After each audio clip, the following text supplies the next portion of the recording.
말씀은 신명기 18장 1절에서 14절까지 말씀입니다. 제 성경은 구약 성경 289면에 있습니다. 289면에 있는 신명기 18장 다 찾으시면 제가 1절, 여러분이 2절 그렇게 14절까지 교독하시겠습니다. 제가 1절 먼저 읽겠습니다. 레위 사람 제사장과 레위의 온 지파는 이스라엘 중에 분깃도 없고 기업도 없을지니 그들은 여호와의 화제물과 그 기업을 먹을 것이라. 그들이 그들의 형제 중에서 기업을 가지지 않을 것은 여호와께서 그들의 기업이 되심이니 그들에게 말씀하심 같으니라. 제사장이 백성에게서 받을 몫은 이러하니 곧 그 드리는 제물의 소나 양이나 그 앞다리와 두 볼과 위라 이것을 제사장에게 줄 것이요 또 내가 처음 거둔 곡식과 포도주와 기름과 내가 처음 깎은 양틀을 내가 그에게 줄 것이니 이는 내 하나님 여호와께서 내 모든 지파 중에서 그를 택하여 내시고 그와 그의 자손에게 항상 여호와의 이름으로 서서 섬기게 하셨음이니라. 이스라엘 온 땅 어떤 성읍에든지 거주하는 레위인이 간절한 소원이 있어 그가 사는 곳을 떠날지라도 여호와께서 택하신 곳에 이르면 여호와 앞에 선 그의 모든 형제 레위인과 같이 그의 하나님 여호와의 이름으로 섬길 수 있나니 그 사람의 몫은 그들과 같을 것이요 그가 조상의 것을 판 것은 별도의 소유이니라. 내 하나님 여호와께서 내게 주시는 땅에 들어가거든 너는 그 민족들의 가증한 행위를 본받지 말 것이니 그의 아들이나 딸을 불 가운데로 지나게 하는 자나 점쟁이나 기륙을 말하는 자나 요술하는 자나 무당이나 지는 자나 신접자나 박수나 초혼자를 너희 가운데 용납하지 말라. 이런 일을 행하는 모든 자를 여호와께서 가증히 여기시나니 이런 가증한 일로 말미암아 내 하나님 여호와께서 그들을 내 앞에서 쫓아내시느니라. 너는 내 하나님 여호와 앞에서 완전하라. 내가 쫓아낼 이 민족들은 기륭을 말하는 자나 점쟁이의 말을 듣거니와 내게는 내 하나님 여호와께서 이런 일을 용납하지 아니하시느니라. 아멘. 읽으신 그 신명기 18장 1절에서 14절 본문을 가지고 주님으로 충분합니다. 주님으로 충분합니다라는 제목으로 은혜를 나누겠습니다. 오늘 본문은 크게 두 문단으로 이렇게 이루어져 있죠. 첫 번째 문단은 제사장과 레위 사람이 받을 몫에 관한 내용을 다루고 있고 두 번째 문단은 가나안 민족들의 악한 풍속을 본받지 말라는 내용을 담고 있습니다. 저는 오늘 본문의 내용을 기반으로 두 가지 질문을 좀 던져보고 또 그 질문에 대한 두 가지 답을 생각해보는 식으로 설교를 풀어가 보겠습니다. 첫 번째 질문은 이런 질문을 던질 수 있겠죠. 우리 시대 제사장은 누구인가 하는 질문이 있을 거고요. 두 번째 질문은 이제 두 번째 문단에 들어있는 그 13절에 너는 내 하나님 여호와 앞에서 완전하라는 명령을 주셨는데 과연 누가 여호와 앞에 완전할 수 있는가 하는 그 질문입니다. 여러분 이 두 질문을 한번 생각해 보시면서 말씀을 묵상해 보시면 좋겠습니다. 자, 첫 번째 질문은 뭐였죠? 우리 시대 제사장은 누구인가 하는 질문입니다. 사랑하는 사랑가족 여러분, 우리 시대 제사장은 누구죠? 저 같은 목회자나 선교사가 제사장입니까? 사실 베드로서에 보면 누가 이 시대 제사장인가는 명확하게 말하고 있습니다. 베드로전서 2장 9절에 그 내용이 나와 있는데요. 같이 한번 읽어보겠습니다. 그러나 너희는 택하신 족속이요 왕같은 제사장들이요 거룩한 나라요 그의 소유가 된 백성이니. 저기 보니까 베드로가 너희는 왕같은 제사장들이요 그랬습니다. 그래서 우리 시대의 제사장은요 선교사나 목회자 이런 특정 부류가 아니고 믿는 모든 사람 성도들이 제사장입니다. 한 인생이 건강한 인생을 살아가는 데 있어서 자신의 정체성, 영어로 말하면 아이덴티티를 바로 아는 게 참 중요한 것 같습니다. 방금 베드로 사도가 말하는 성도의 아이덴티티가 뭐죠? 그 여러 가지가 나와 있죠. 택하신 족속, 왕같은 제사장, 거룩한 나라, 그의 소유가 된 백성 뭐 이렇게 말하고 있습니다. 저와 여러분은 주님 때문에 왕 같은 제사장입니다. 그렇게 여러분 다 믿으시죠? 그렇다면 오늘 신명기 본문에서 제사장의 기업 몫이 무엇이라고 하고 있습니까? 신명기 18장 2절이 그 앞부분에 이렇게 되어 있습니다. 한번 읽어보실까요? 여호와께서 그들의 기업이 되심이니 이렇게 되어 있습니다. 여호와께서 그들의 기업이 되심이니. 여호와께서 기업이라는 게 뭘 말하죠? 여호와를 섬기기 때문에 여호와가 공급해 주시는 인생이라는 말입니다. 물론 이 시대 우리 시대 제사장은 구약의 제사장들과 달리 세상 속에서 어떤 직업을 가지고 있고 그 일을 하며 살아가게 됩니다.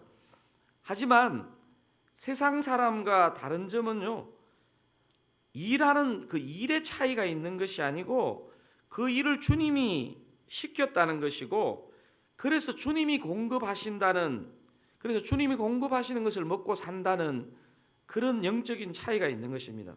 그래서 바울은 이 땅을 사는 성도가 가져야 하는 직업 윤리를 이렇게 정의했습니다. 여러분 아마 저하고 여러 번 나눈 구절일 것 같은데요. 골로새서 3장 23절 24절 이 구절을 같이 한번 읽어보도록 하겠습니다. 무슨 일을 하든지 마음을 다하여 주께 하듯 하고 사람에게 하듯 하지 말라. 이는 기업의 상을 주께 받을 줄 아나니 너희는 주 그리스도를 섬기느니라. 이게 방금 골로새서 3장이 무엇을 말하고 있습니까? 저와 여러분은 이 시대 제사장이기 때문에 무슨 일을 하든지 마음을 다하여 주께 하듯 하라는 것입니다. 왜냐하면 우리의 상, 우리의 몫은 다른 어떤 사람이 주는 게 아니라 하나님께서 주시기 때문이라는 것입니다. 사랑하는 사랑가족 여러분, 저와 여러분의 세상에서 직업은 달라도 저와 여러분은 그 일을 통해 하나님을 섬기는 것이고 하나님이 주시는 상급을 받는, 달리 말하면 하나님이 공급하시는 것을 먹고 사는 이 시대의 분명한 제사장입니다. 이런 아이덴티티가 왜 중요하냐 하면요, 이런 정체성을 가지게 되면요, 사람 눈치를 보지 않고 진짜 주체적으로 사는 인생이 되는 것입니다. 저는 이런 관점에서 예수를 진실하게 섬기는 사람은요, 반드시 세상에서도 인정받게 된다는 그런 확신을 가지게 됩니다.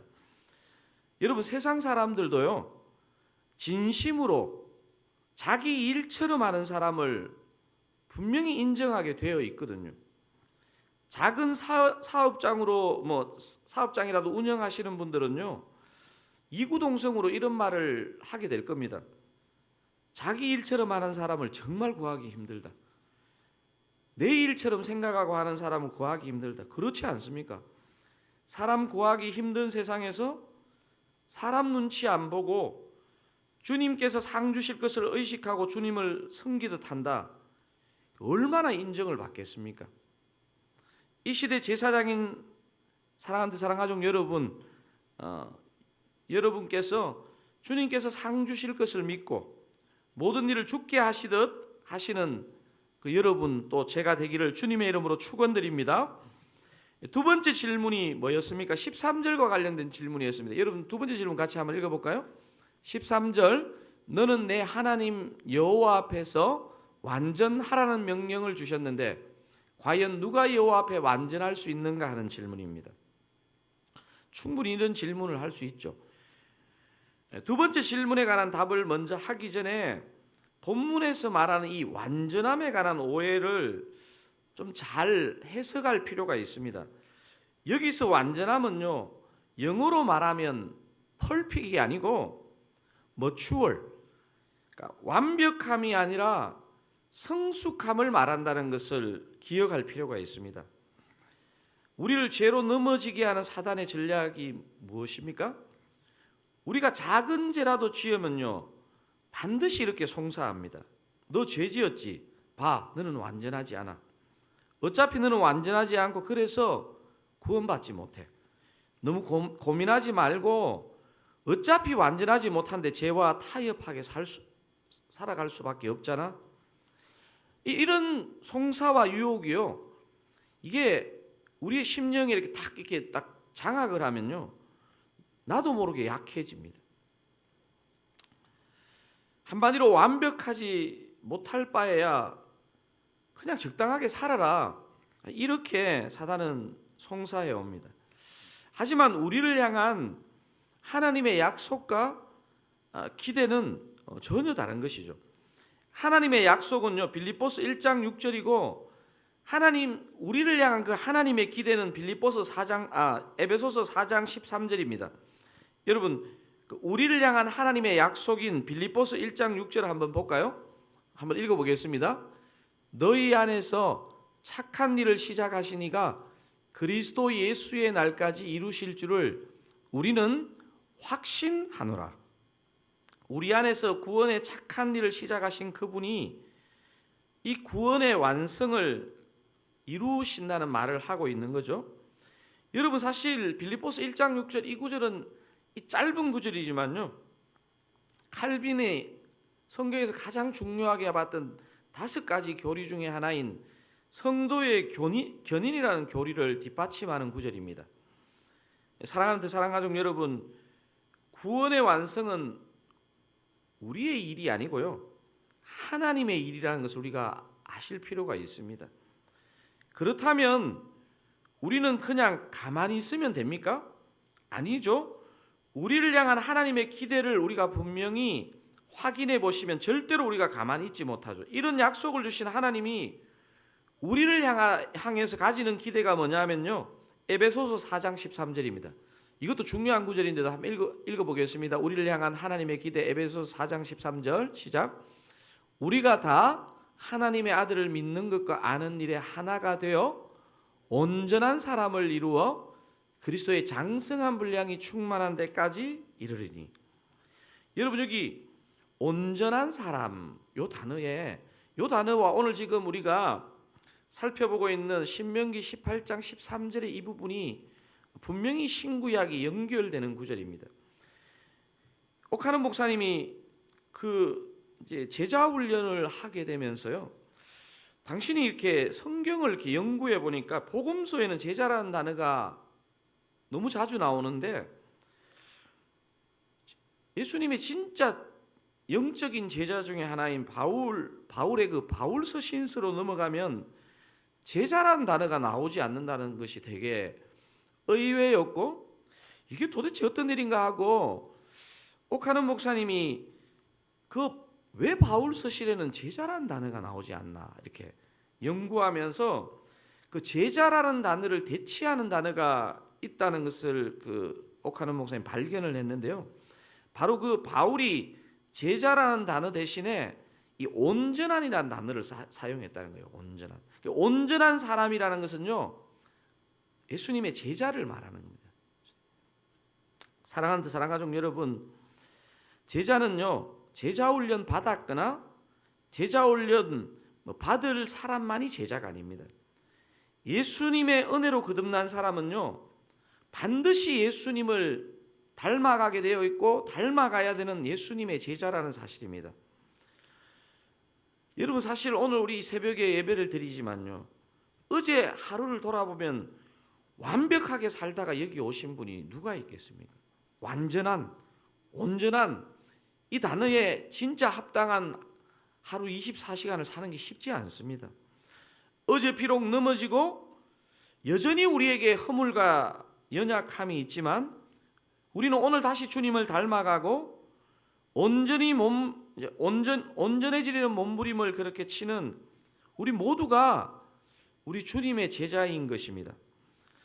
여러분, 그래서 신앙생활하면서 구원 티켓 한 장 받는 것을 신앙생활의 모두인 것으로 생각하면요, 저는 참 그게 너무 불균형하고 불쌍한 것 같아요.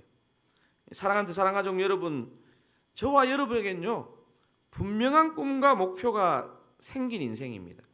온전한 주님을 온전하게 닮아가는 제자가 되는 꿈과 목표가 있는 그런 인생입니다.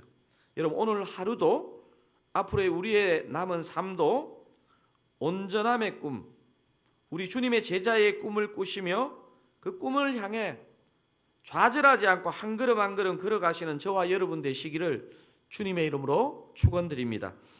오늘 말씀을 붙잡고 한번 기도하기를 원하는데요, 저와 여러분의 정체성은요, 뭐 잘 살기 때문에, 완벽하기 때문에가 아니고요, 우리의 삶과 관계없이 우리의 정체성은요, 왕같은 제사장인 줄 믿습니다.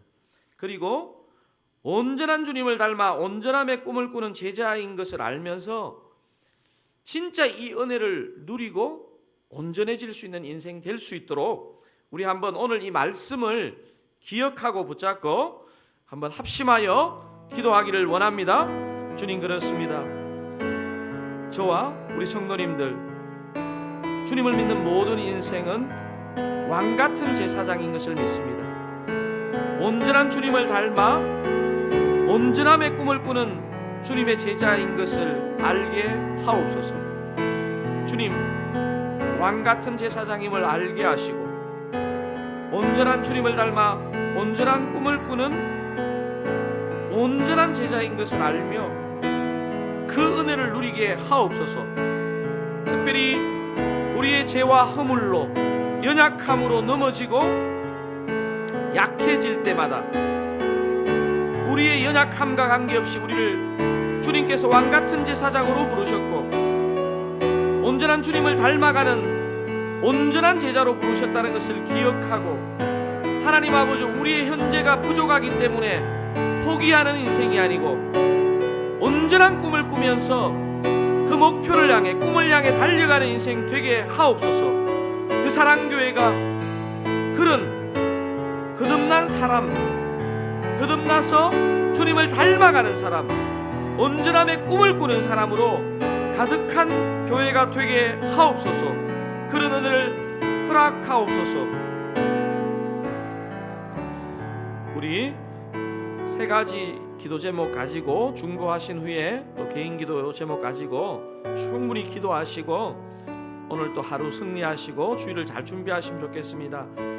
내일 주일 예배와 다음 세대 예배, 드사랑교회 모든 만남과 모임과 섬김 가운데 사람의 생각과 정을 뛰어넘는 생명의 역사, 성령의 역사가 나타나게 하옵소서.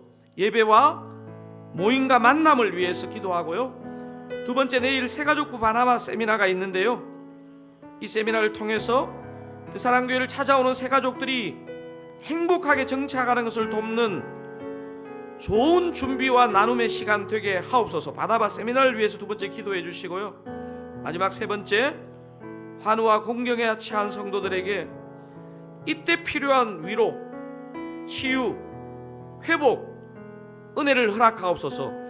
우리 내일 예배를 위해서, 바나바 세미나를 위해서, 환우와 어려운 성도들을 위해서 우리 한번 간절한 마음으로 주의 은혜를 주옵소서 한번 크게 부르짖고 합심하여 기도하시고 개인 기도 제목 가지고 기도하시고 오늘 하루 승리하시기 바랍니다. 주여 은혜를 주옵소서. 주여 은혜를 주옵소서. 주여 은혜를 주시옵소서. 주님, 내일 주일 예배, 다음 세대의 모든 예배, 모든 만남과 모임과 섬김 가운데 우리 주의 성령께서 함께 하셔서 사람의 생각과 사람의 정을 뛰어넘는 생명의 역사, 성령의 역사가 나타나게 하여 주시옵소서. 하나님 아버지요, 사람의 모든 생각과 도모와 힘들은 주의 날개 그늘 아래 온전하게 맡겨지게 하여 주시옵소서. 그리하여서 사람을 살리는 예배, 사람을 세우는 예배, 정말 사람을 주님 안에서 온전하게 함께 가는 그런 모임들 되게 하옵소서. 주님, 내일 새가족부 바나바 세미나가 있습니다. 주님, 바나바 매뉴얼과 바나바 세미나를 잘 준비해 주셔서 하나님 아버지요, 주님의 뜻 가운데, 주님이 공급해 주시는 은혜와 지혜 가운데 새가족들을 잘 정착할 수 있도록 돕는 귀한 바나바와 그 사역 되게 하여 주시옵소서. 부족한 종을 도와주시옵소서. 하나님 아버지요, 암으로 투병하는 환우, 아버지 이런저런 육신의 질병 또 마음의 질병으로 고생하는 이들, 아버지 관계의 아픔, 아버지 재정적인 어려움, 아버지 이런저런 삶에 고통하는 우리 믿음의 성도에게 주님 찾아가셔서 위로하시고 주님 세임 주시고 다시 주님을 향해 달려가는 꿈을 회복시켜 주시기를 원합니다. 아버지 오늘 이 시간 우리의 기도 가운데, 우리의 심령 가운데, 우리의 삶 가운데 찾아오셔서 주님이 임하시는 인생, 주님이 다스리시는 인생, 주님이 복 주시는 인생 되기를 원합니다. 주님 그렇게 역사하여 주시옵소서. 주님 그렇게 선하게 역사하여 주시옵소서. 주님 감사합니다. 주님 감사합니다.